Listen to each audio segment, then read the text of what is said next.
यह तो हमको अच्छी तरह स्पष्ट हो गया है। शरीर में ध्यान में अपना ही अवलंबन लेते हैं और आश्रय छोड़ते हैं, स्वावलंबी होने का प्रयत्न करते हैं।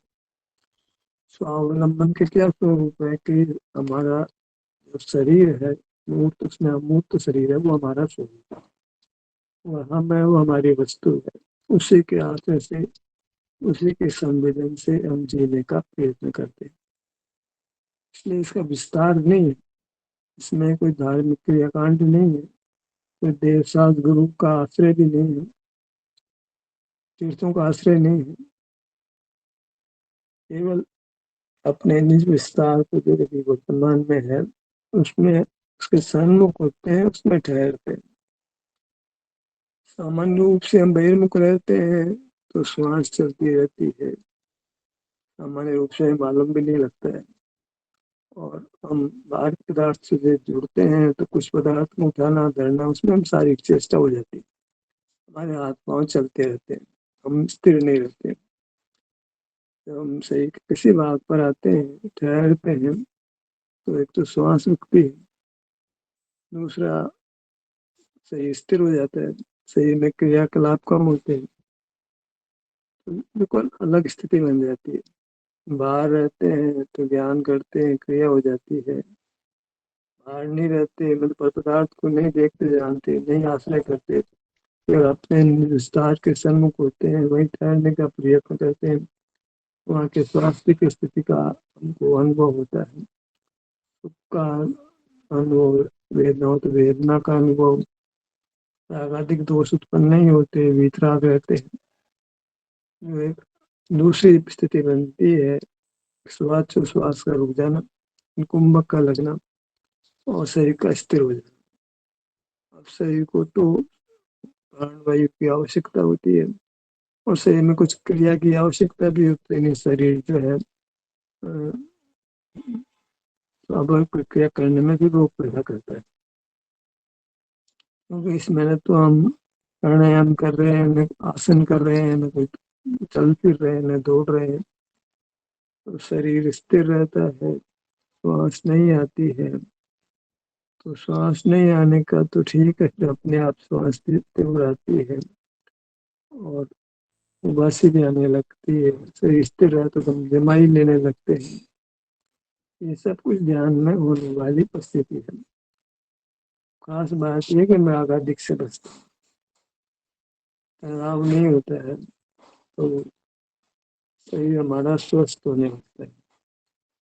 प्राणवायु की आवश्यकता भी अपने आप जी पूरी कर लेता है, श्वास अपने आप तेज आती है या जब हम उबासी आती है, शरीर को सक्रिय करने के लिए हम दवाई वगैरह अपने आप ही लेने लगते हैं। ये सब कुछ ये ध्यान करने वालों को ख्याल में आती है और ये सब स्वाभाविक है, इसमें अस्वाभाविक कुछ नहीं। लोगों को ऐसा लगेगा कि हम सो रहे हैं, तो वाकई चेष्टा तो ऐसी ही होती है कि हम आंखें बंद रखते हैं तो लगता है लोगों को हम सो रहे हैं, लेट जाते हैं तो बीच में शीघ्रता से नींद भी आने लगती है, क्योंकि बाहर ज्ञान में तो थकावट तो हुई थी। सोने की मुद्रा तो नींद की मुद्रा होती है, शरीर को बनी हुई मुद्रा इसीलिए है कि हम थके हुए दिन भर में तो लेट जाते हैं तो नींद आ जाती है, बैठे बैठे नींद नहीं आती है, खड़े हो तो नींद नहीं आती है, बैठे हो तो भी नींद आती है, पर सामान्य रूप से सहजता से, शीघ्रता से नींद आती है जब हम लेट जाते हैं। लेटे हुए ध्यान करते हैं तो उसमें शीघ्रता से नींद में चले जाते हैं, तो फिर बेहोशी जैसी स्थिति बन जाती है, तो वो कुछ सराहनीय स्थिति नहीं है। एक आध मिनट का शवासन करना हो तब तो ठीक है, लेट के कर लेते हैं। तो उसको अपने जीवन का हिस्सा बनाना हो तो लेट जाए, नींद आ जाए, ये तो कोई बात नहीं बनी। तो शवासन माने लेटे भी आसन, ध्यान करना ही तो ध्यान का स्वरूप वास्तव में नहीं है। हम ऐसा नहीं देखते कि भाई सुख होता होता है, इसको निर्वाण होता हो। हमारे में पद्मासन बताया, पद्मासन में बाद नहीं होता है तो शरीर में एहसास होता है, नींद नहीं आती, गिरते पड़ते नहीं। हर चीज प्रयोग के स्तर पर ये सब समझ में आती है। तो हम अपना आश्रय लेते हैं, मतलब अपने विस्तार में ठहरते हैं, अपने पूरी मूर्त लक्ष्य में नहीं आती, अपने आप ही नहीं आती, इसको ही भाग ही अवलंबन में आता है। तो भाग का जानना रुक जाता है, क्रिया रुक जाती है, राग द्वेषों के परिणाम रुक जाते हैं, वितराग होते हैं, तो तनाव नहीं होता है, तो शरीर स्वस्थ होने लगता है। स्वास्थ्य का सबसे बढ़िया तरीका ध्यान है स्वास्थ्य पाने का, क्योंकि उसमें तनाव नहीं होता, दुश्मोह पैदा नहीं होते, कर्म का बंध नहीं होता, तो उदय नहीं होता, तो रोगादिक नहीं होते, रोग नहीं होते, बाहर में प्रतिकूल संयोग नहीं मिलते।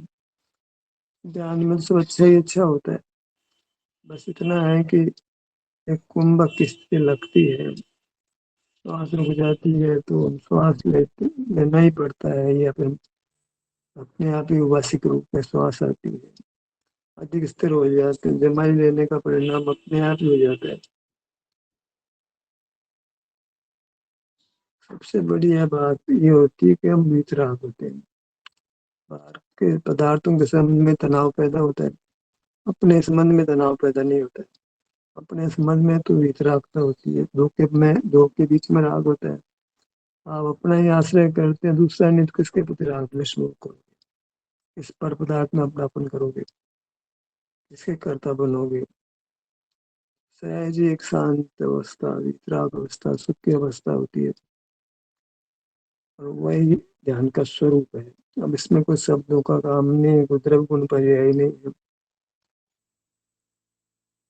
तो ज्यादातर तो शास्त्र पाठ यही करते हैं, पहले द्रव्य को जानो, गुण को जानो, पर्याय को जानो, उत्पाद व द्रव्य को जानो, सब द्रव्यों को जानो, सात तत्वों को जानो, जानते रहो बस। स्वावलंबन तो होता नहीं, पूरा विकल्प करते रहो, अपने आप को जानो ना जानो, व्यायक को जानो, ये सब पूरे विकल्प है, जिसमें कोई वास्तव में शांति नहीं मिलती है। इतना तो है कि हम औरों को समझाने लगे, छह द्रव्य होते हैं, सात तत्व होते हैं, चार गतियां होती है, मोक्ष होता है, सिद्ध अवस्था होती है, सब चर्चा विकल्प, इससे कोई स्वावलंबन नहीं बनता है।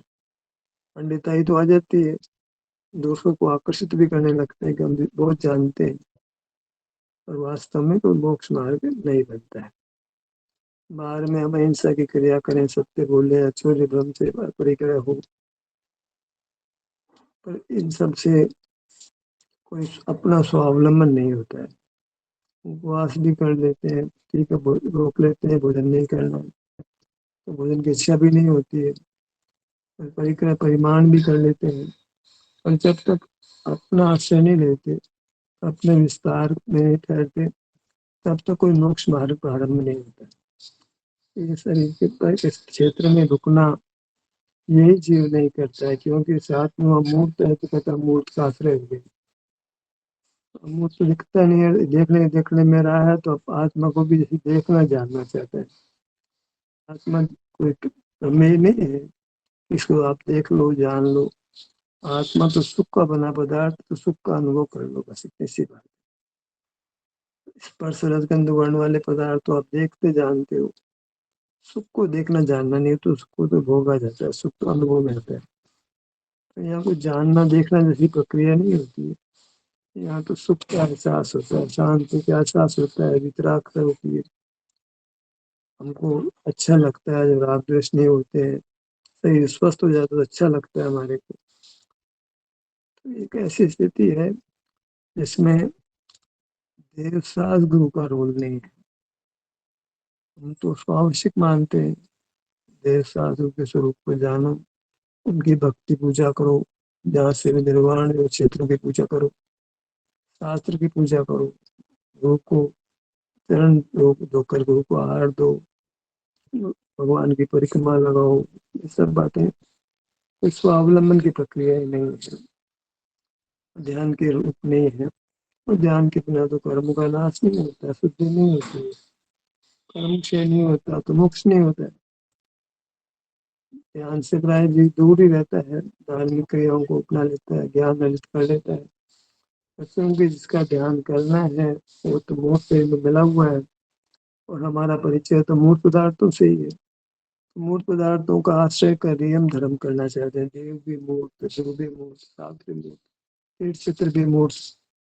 भोजन के त्याग में भोजन हमारे प्रमेय बन रहा है, भाई इस भोजन को नहीं करना है। वस्त्र कम रखते हैं तो वस्त्र कम के बारे में विकल्प है। परिकर परिमाण परिकर का विकल्प है। अपना अमूर्त से कभी मुख्य नहीं बनता है, लक्ष्य में भी नहीं आता है, और अनुभव में आते हुए भी ऐसा लगता है कि मूर्ति ही है, शरीर ही है, और दो पदार्थ एक ही आकार में होते हैं। ये ख्याल में नहीं आ रही है कि जो हमारा स्वरूप है वो भी शरीर के आकार में ही है, और इंद्रिय गोचर नहीं है। सुख स्वभाव वाला होने से केवल सुख या दुख रूप से अनुभव में आता है, स्वास्थ्य के रूप में अनुभव में आता है। उसको हम मूर्त शरीर से पृथक नहीं देख पाते। शरीर रूप में है लेकिन मूर्त शरीर रूप में नहीं है, और मूर्त शरीर में तो स्पर्शादि, इसमें स्पर्शादि नहीं है। इसमें तो एक शांति का अनुभव है, कोई क्रियाकांड नहीं है, केवल शांति। कितना संक्षिप्त स्वरूप है, विस्तार ख्याल में एक समय में आ जाता है कि सिर से पांव तक में हूँ, पर इस संवेदन रूप से हर भाग नहीं आता हूँ। क्षेत्र लक्ष्यगत हो जाता है, वितरागता हो जाती है, शांति हो जाती है। शांति का होना ही स्वस्थ होना है। स्वस्थ होने में ही स्वास्थ्य की प्राप्ति होती है। स्वस्थ होने में ही कर्म की निर्जरा हो जाती है। मूल शरीर स्वस्थ होता है तो मूल से दोबारा नहीं मिलता है, निर्वाण की प्राप्ति हो जाती है। धर्म को जब हमने ज्ञान और क्रिया में स्थिर कर दिया, ज्ञान क्रिया रूप कर दिया, ध्यान रूप नहीं किया, ध्यान किया नहीं तो ध्यान का प्रचार प्रसार भी नहीं हुआ, ध्यान के बारे में कोई विचार भी नहीं हुआ तो भी किसी पर पदार्थ को एकाग्र रूप से जानने रूप हुआ, मूर्त को एकाग्र रूप से जानने रूप हुआ। वह तो कोई परावलंबन नहीं है, कोई ध्यान का स्वरूप नहीं है। ध्यान का स्वरूप पर को एकाग्रता से जानना नहीं है, स्व का संवेदन है। स्व सुख उसके संवेदन रूप है। शांति सुख के अनुभव रूप है। इसे सुख रूप नहीं है, वो शारीरिक सुख रूप है, क्योंकि तुम शरीर आकार होने से शरीर हो गए। तो शरीर का एहसास, सुख का एहसास, शांति का एहसास, निष्क्रियता का एहसास, ये सब ध्यान का स्वरूप है, मोक्ष मार्ग का स्वरूप है। इसी से जीव मोक्ष को प्राप्त करता है। संक्षेप में पूरी बात हुई, समय हो गया।